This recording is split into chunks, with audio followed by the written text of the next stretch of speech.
Now we're going to start talking about the Cold War, 1945 and 1991. Some people believe that we currently have a Cold War going on or getting ready to have a second Cold War with Russia because of the tensions that arise between North Korea and South Korea that involve, again, the United States and Russia, because that's who was involved in the first Cold War, and that's who we used to facilitate our Cold War.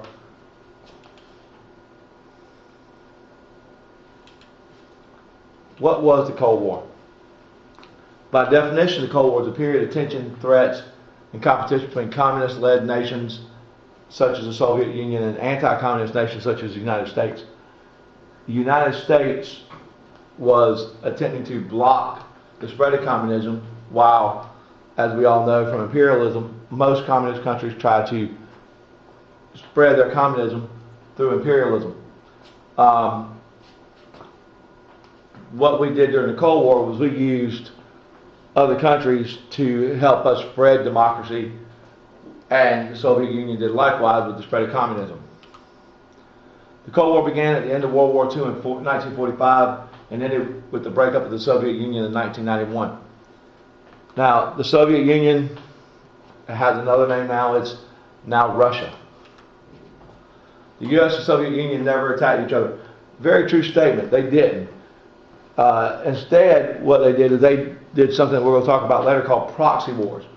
A proxy war is where I have someone do the fighting for me instead of me doing the fighting for myself. And because they're doing the fighting for me, then I'm not really directly involved, so I don't get my hands dirty, and I can deny that I was involved in any way.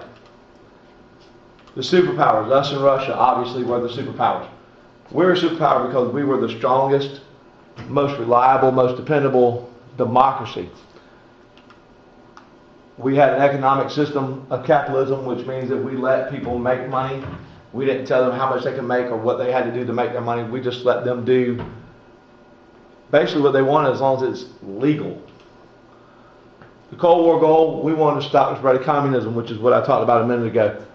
We wanted communism to go no further because, like we talked about with World War II, if communism would have spread, then the world might have been ruled as one communist country, which means we wouldn't be living the way we live today. The Soviet Union, the USSR, which we now refer to as Russia. Government, totalitarian dictator. Remember, a totalitarian government is that one person is in charge, and the dictator is that person that's in charge. Economic system of communism. Basically, the government says who does what, how they do it, how much they make for it. They provide housing, they provide food, they provide medical, they provide everything you need because everything belongs to the government. Cold War goal wanted to spread communism throughout the world, wanted the world to become one communist nation because then it'd have one leader and everything will be done the same way in all places. Communism. Something we've talked about on several occasions. Classless society. Now, we talked about class in here. We talked about upper class. We talked about lower class. We talked about middle class. We talked about how most of us are in a middle class society. However, some of us are in the upper or lower. And that basically has to do with your financial status. With a classless society, there's no rich, no poor, no middle class. Everybody's equal. The trash man's the same as the neurosurgeon. The drug dealer, if they had them, which most communist countries don't because they deal with crime a lot differently than we do, would be the same as your governmental leaders. All wealth is distributed evenly among people. So no matter what you do, you make the same as somebody else. No ownership of private property. We've talked about this when we were talking about communism before, how although your parents own property, they have to pay taxes, so they really never own anything. Well, with communism, they don't even have that right. The government, they're paying taxes to them, but the government still has control and can even tell you what you're allowed to and not allowed to do with your property in a communist society. All property is owned by them. The economy is strictly controlled by the government. All farms, factories, mines, etc. are run by the government. Nobody is allowed to have their own business. They might run a business, but that's only because they run a government's business. The way the government tells them to run it, not the way they want to run it. Individuals cannot earn profit from a business. Just as many of your parents own their own businesses around here, and they make however much money they want to work to make, in a communist society, it doesn't matter. You make what the government allows you to make.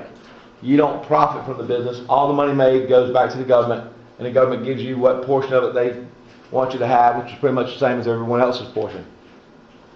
And prices and wages are set by the government. So when you sell something, the government tells you how much you sell it for. When you buy something, the government's telling you how much you're going to buy it for. When you make money, the government tells you how much money you're allowed to make for what you're doing. Not a whole lot of individuality there. That's one of the biggest issues that I personally have with communism is I can't be me, I have to be who they want me to be. And the government decides what and how much to produce, which gets into a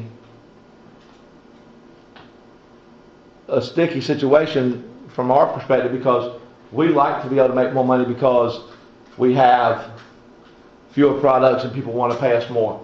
The example I've used with the honey bun or the candy or the soda, where people were offering a lot more money than what it's worth because there was only one of them. The government, they decide, well, I might have a bunch of them, but if you want to buy it, you're going to pay my price. Capitalism. Capitalism is the free enterprise economy. It's free from government control. That's to simply state that government doesn't tell us how much we're allowed to make or how much we're allowed to charge. It just says, as long as you're not doing anything illegal, you can run your business your way.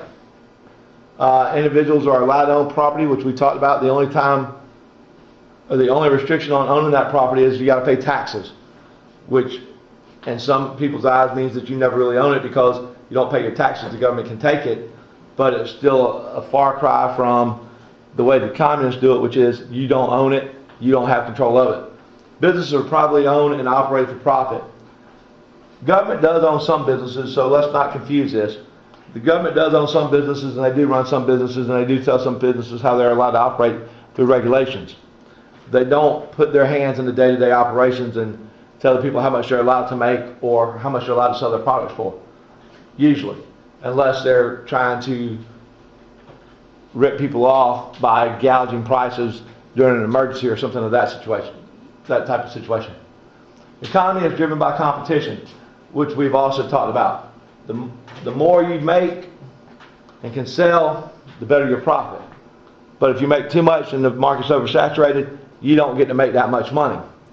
If you make too little, you don't have a whole lot, so the demand's high, the supply is low, you can charge people more money for what they want. Workers compete for wages. In a capitalist society, I'm allowed to make as much money as I want to make, as long as I'm willing to work for it. If my boss wants to pay me $10 an hour and I take $10 an hour and I say that's fair, that's acceptable, that's reasonable, that's good. Now, where I'm able to make my money is if I say I'll take $10 an hour for the first 40 hours a week, but I work 60 hours a week and I tell them I'll take 20 for every hour after 40. Well, then I make an extra $400. So I've made $800 in a 60-hour week because that's the way I'm allowed to compete for wages. Somebody else might not want to work that hard, so they don't make as much as I do. Pay is usually based on productivity and skill level. It's one of those situations where the people who have the college degrees, the people who have the special trades, the people who do something that requires a special knowledge usually make more money than those people who don't. A great example of this. When I was a paramedic, I made good money. Why? Because I was skilled. Not everybody can be a paramedic.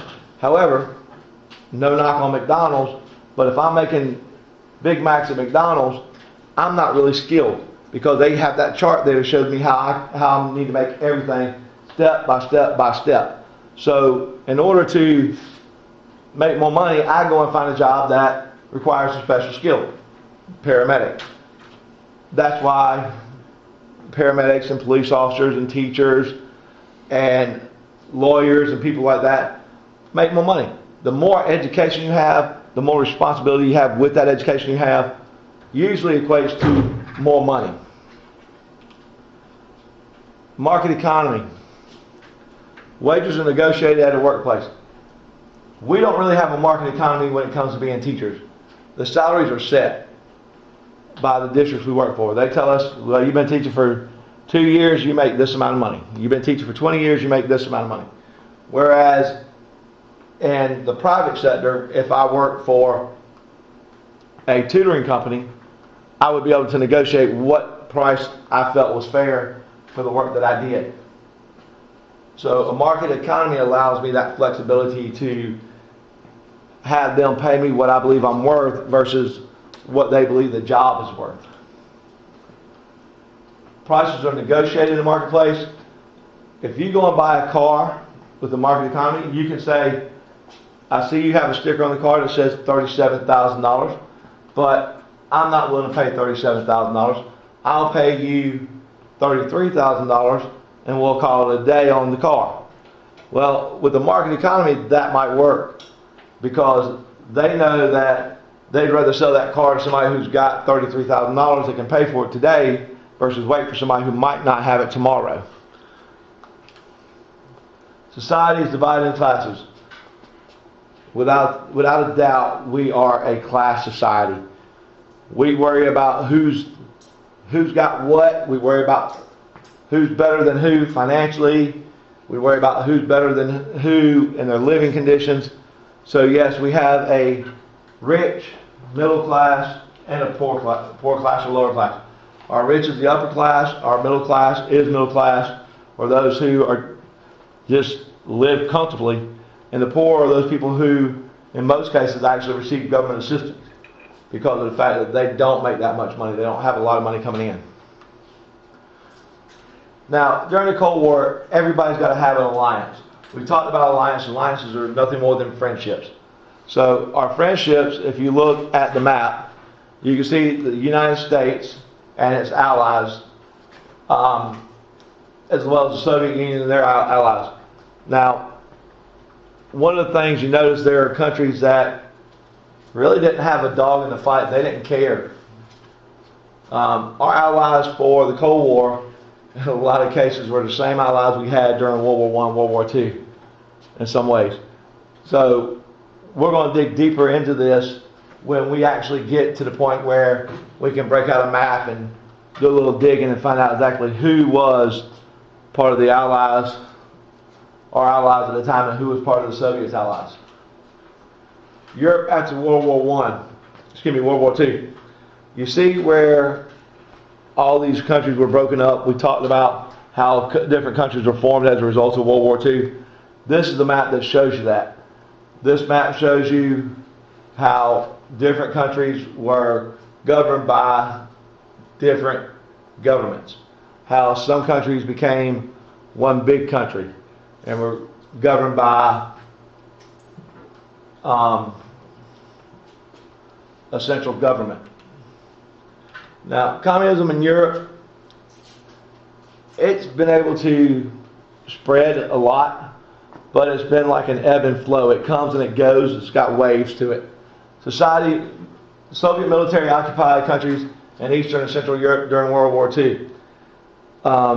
That's because during World War II, the Soviets had a specific job, because if you remember, during World War II, Soviets were allies. They weren't Axis forces. So if you think about it, Soviets were our friends during World War II. So it's kind of weird that following World War II, we would get into a Cold War with them. Stalin refused to hold free elections and instead set up communist governments. Again, this is one of those, I want to keep the power. The only way to keep the power is if I control the people. The only way to control the people is control what they do. So if I don't let them vote, I control them. This created a buffer zone that protected the Soviet Union from invasion. If you notice, there are places where you cannot get to the Soviet Union, because there were countries in between the Soviet Union that were communist and the democratic societies, democratic countries. In order to get to the Soviet Union, the democratic governments would have to make it through the other communist countries, which would in turn alert the Soviet Union. The Iron Curtain. Iron Curtain is one of your vocabulary terms. Cold War dividing line between communist Eastern Europe and non-communist Western Europe. It's not a real curtain. It was called the Iron Curtain because of the fact that the Soviets had very good control of this area. Nobody got in or got out without the approval of the Soviet government. It was almost like somebody had shut the curtain or shut an iron door. An iron door just wouldn't sound as good as an iron curtain. Western Europe. They were anti-communist. They had democratic governments. They were influenced by the United States because, again, the United States was the superpower with regards to democracy. We led the way. We showed people how to be a democracy. We showed people how not to fall to communism. Although we did have people, if you remember, on the U.S. continent that were actually advocating we become communist. And in Eastern Europe, they were communist. They had a totalitarian government, which meant that the government controlled everything: the jobs, the marketplace, the economy. And they were dominated by the Soviet Union. Soviets controlled the eastern part of Europe. The eastern part of Europe did what the Soviets wanted, when the Soviets wanted them to do it, how the Soviets wanted them to do it, kept them in the good graces of the Soviets. That kept the Soviets from attacking them and taking more control. And we're going to stop there for today. We'll pick up our next one with the division of Germany.